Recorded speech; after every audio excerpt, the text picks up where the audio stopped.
Good morning sa inyo, lahat ng mga kaibigan ko. Ngayon, tingnan nyo. Tutuparin ko na yung sinabi ko kagabi na kailangang maglalagay ako ng shade sa itong ginagawa kong guava grafting. Kasi kailangan yan dahil alam niyo naman na ang sunshine ay napakatindi, 'di ba? Grabe ang sunshine. Aabot ng 40 o 40 plus pa. Baka masira itong ginawa ko, kaya kailangan kong maglagay ng shade. Ayan, may nakita akong maliit na payong. Ang iba talaga ang purpose ng payong na ito nung binili ko, pero syempre hindi ko pa nagamit, kaya naisipan kong ito na lang gagawin ang gagamitin ko. Yan, ilalagay ko yung payong, tapos para ma-relax din yung guava na grafting ko. Ayan, kailangan lalagyan ko ng stick para to support ba, mag-support ba, tapos lalagyan ng yung tie, yung plastic tie na nabibili sa tindahan. Tapos ayan, maganda talaga yan, nag-hold yan. Ayan. Nilagay ko na. Tapos maya-maya, okay na. Relax na, hindi na yan iiyak yung guava na ginagraft ko. Tapos maya-maya, didiligan ko yan ng marami. Tapos sa tanghali naman, kailangan din didiligan para hindi ba siya mauhaw ba, kasi siyempre may yan siya, may sugat.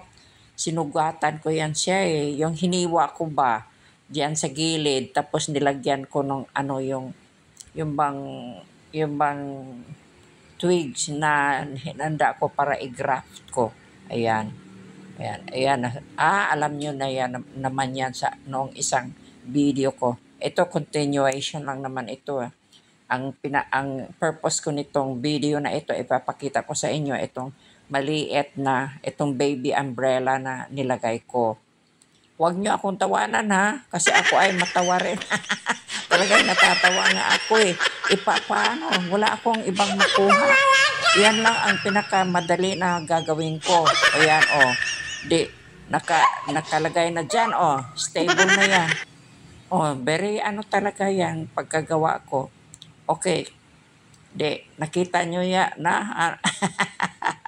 Sige, okay na. Tingnan, salamat sa thank you for watching Ito, titingnan natin mga ilang araw ba kung tutubo ba yan.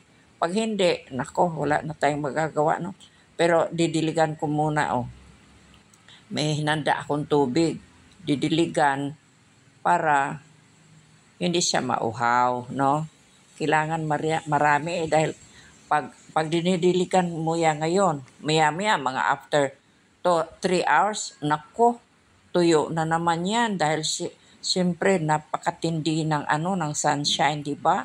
Kaya kailangan dapat tanghali didiligan ko na naman. Tapos mga after 3 hours naman didiligan ko naman, at saka mamayang gabi. Siguro mga in a day, mga 4 times didiligan ko yan. Para mabuhay din naman. Yan, okay. Salamat Thank you for watching. Tingnan nyo, nandyan na yung payong, nakapwesto na. Yung blue na yan, sa gitna, yan yung ginagrafting ko. Yan. Yan, nakita na nyo sige. Hanggang dito na lang ako Maraming salamat sa inyo. Okay din naman